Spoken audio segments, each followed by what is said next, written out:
Everybody and their mama wants to build a video game museum. It just seems all the rage as of late, or at least the past few years anyway.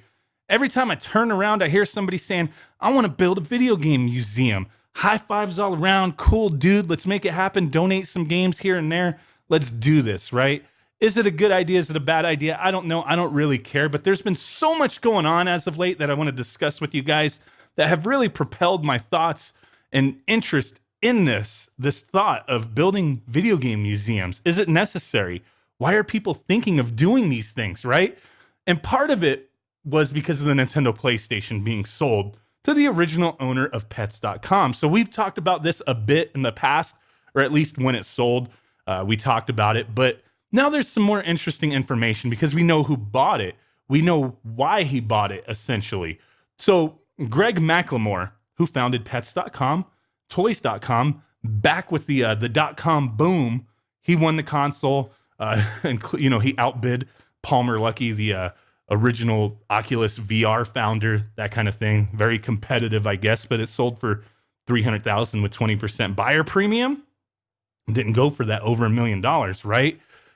And I found this kind of interesting with the stuff he had to say and things that other people have had to say about video game museums, because this is one of his aspirations here. So he states, it's the single most expensive thing I've ever bought outside of a house. I believe I got a great deal. Definitely did if somebody supposedly offered 1.2 million for it in the past, right? To me, it was worth it, especially when combined with the rest of my collection, the whole of which tells a story that I want to save for society. Whose story? Is it his story or is it history, right? Oh, whoa, what are we doing here? So he has tons of, from what I heard, like 800 or so arcade machines, dating like from the beginning of time of arcade machines or that kind of style of stuff, mechanical amusement machines, all that, interesting stuff. He's got Pong, he's got a bunch of stuff, right? So Mr. McLemore, he made his money from the .com boom era, selling these websites, making that money. He decided to start collecting video games. More power to him, man. No matter how much money you got, don't let anybody guilt trip you on how you should spend it. Do as you please, right? So with buying all this stuff, he, has this thought of building a video game museum. But what is his goal? What is his idea about this? And there's so many people who have these thoughts. And then there's people who are already involved in this kind of stuff, video game preservation, museums, who have their own thoughts and opinions on what a museum should be. And I kind of share some similar thoughts and ideas with them. So we're going to dig into that. But with people wanting to build museums, sometimes I question, what are they really doing here? Like Keemstar, for example. I don't watch his YouTube channel, but I am aware of him. Big YouTuber, drama alert, whatever, right? So a few weeks ago, he posted this tweet. Hey guys, I've been in business talks about making a game museum, having one of every game ever on display. I have about 7% of all physical copies ever made. So like Super Mario 1, he has like 7% of all those, or does he mean like 7% of like individual game? I don't know. I don't really care because it doesn't really matter. But how interesting would that be? Every game ever made on display where you could just walk around and stare at it. Wow, I can't do that online?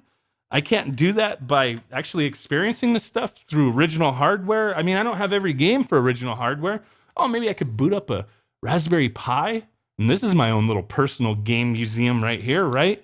I don't have to stare at plastic on a wall. That's the one thing that I just don't get with these people who want to build museums. My thought with video games, and I mean, is it just my thought? It's not. It's a fact. Video games are an interactive medium. It's a form of entertainment.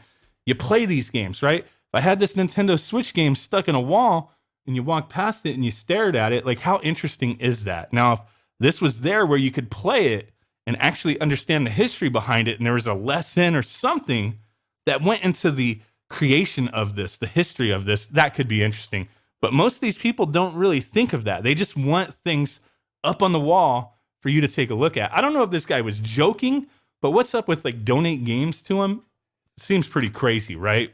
So one quote that has to do with video game museums that I found very interesting is back on this article that we were taking a look at about the pets.com dude buying the PlayStation, the Nintendo PlayStation. This quote's from Shannon Simmons. She's the electronic games curator for the Strong Museum in Rochester, New York. She states, I'm glad that the Nintendo PlayStation is highlighting the need for video game preservation. And obviously, I wish we'd been able to have it in the museum's collection. But we've never had the goal of getting every single piece of gaming history. Not only would it be prohibitive in terms of money and space, it's also not necessary to tell the history of video games. Wow. That's exactly the way I'm looking at it. Now, there's a lot of people out there, like I said, who have this goal. One person is John Hancock. I know a lot of people have talked about him in the past, and I've seen him do these things where, like at PRGE, he'll take his complete Genesis collection.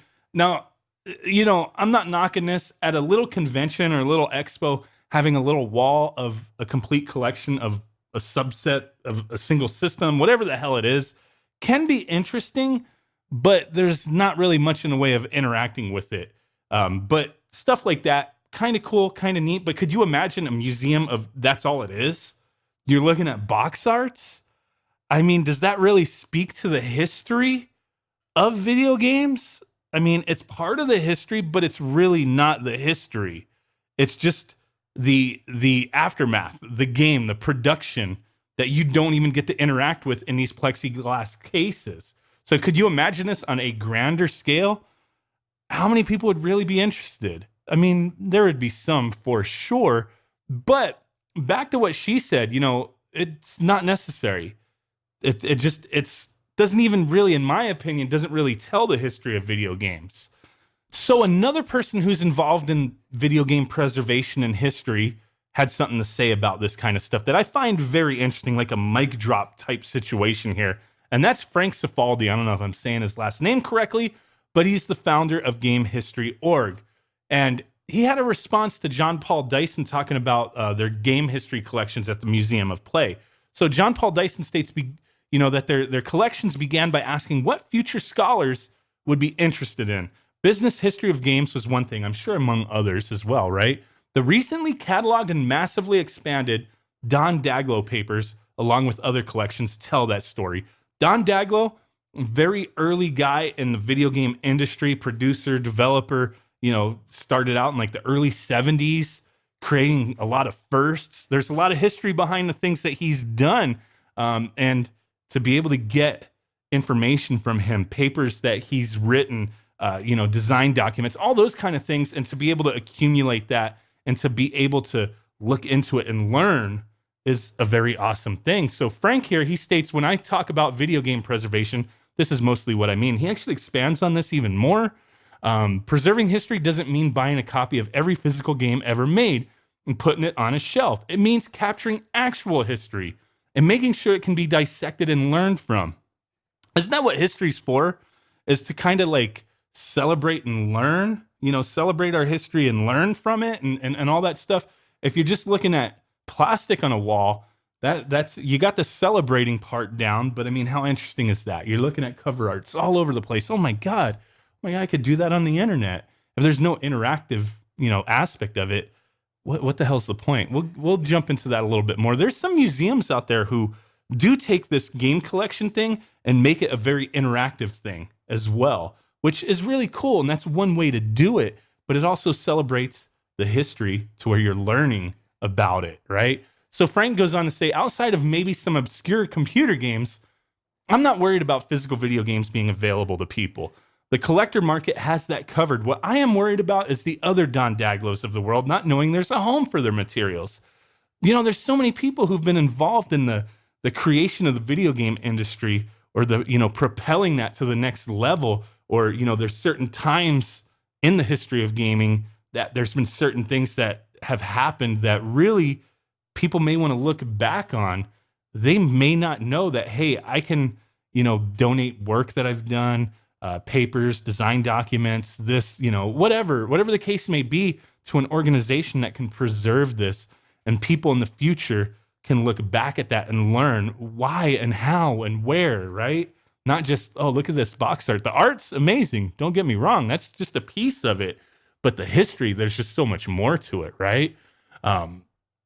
So continuing on, If all physical copies of retail cartridge games disappeared today, we'd be in an imperfect but remarkably healthy place for playing them. But what we're losing by the day is the ability to understand the hows and the whys of them existing, the documentation, the context. Exactly. I've seen a lot of people over the years think that a museum means a big collection of video games. And honestly, I think this is coming from a place of wanting to preserve that person's memories rather than trying to preserve the unknown and better understand the past. That's a big part of it. A lot of these people, like, you have your own personal museum at home of the games that you've collected, maybe that you have, some kind of sentimental value to, nostalgia for. That's personal. And sometimes people want to share things that are personal, and I get it. Everybody wants to feel important. And I think that's part of some of this stuff. You want to leave behind a legacy. And is it a wall of plastic? Is that really the legacy that you want people to remember you by? Because you'll probably be forgotten pretty damn quick if I'm just going to be candid and honest. I'm kind of a cynical mofo, if some of you guys haven't realized this already throughout the years of my videos, because I also think at the end of the day, a game collection on a wall means jack.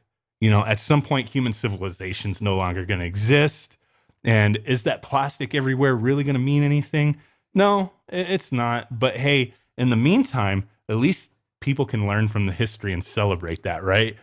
So the last statement he makes, I am so utterly convinced that physical games are safe that Game History Org, with rare few exceptions, doesn't even collect them. Rather than trying to reinvent the wheel, we exclusively focus on material that contextualizes.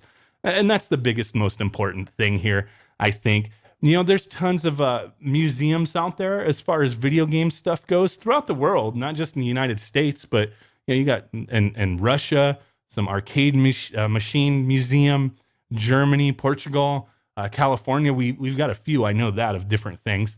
Australia, Italy, National Video Game Museum in Texas. I think that's one of them that has a lot of interactive stuff going on. I'm not familiar with every single museum here, but I think this one in Texas is one of them where it tries to capture that time and celebrate that and kind of give you the history of, not necessarily that game, but maybe the history of that time when that game came out. They do a lot of cool stuff. Definitely there's museums that are doing things to celebrate and educate, right? I think that's a big thing. England, we got stuff, man. There's museums all over the place. Nexon Computer Museum in Korea. What? I didn't know Nexon had a museum. There are some of the early online role-playing games with that company. Pretty interesting stuff. I know, like a mile or two away from me, we have the Pinball Museum in Banning, California, and that's an interactive thing. They only open a couple times a year. It's like very expensive to run that place with all the electricity, because they also have an arcade. And that's an interactive thing. Go in there, you actually get to touch stuff, play stuff, all that kind of good stuff. But yeah, I mean, this is more of just what my opinion was with this. And I just see so many people with these museums, and it's interesting. If you do it, cool.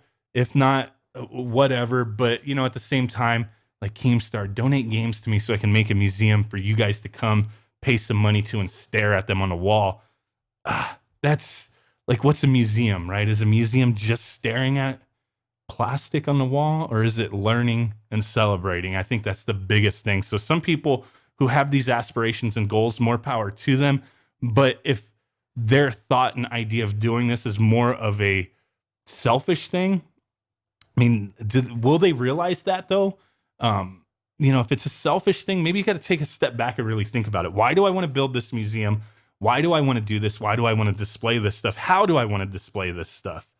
What do I want to encompass here? What do I want to give back to the world?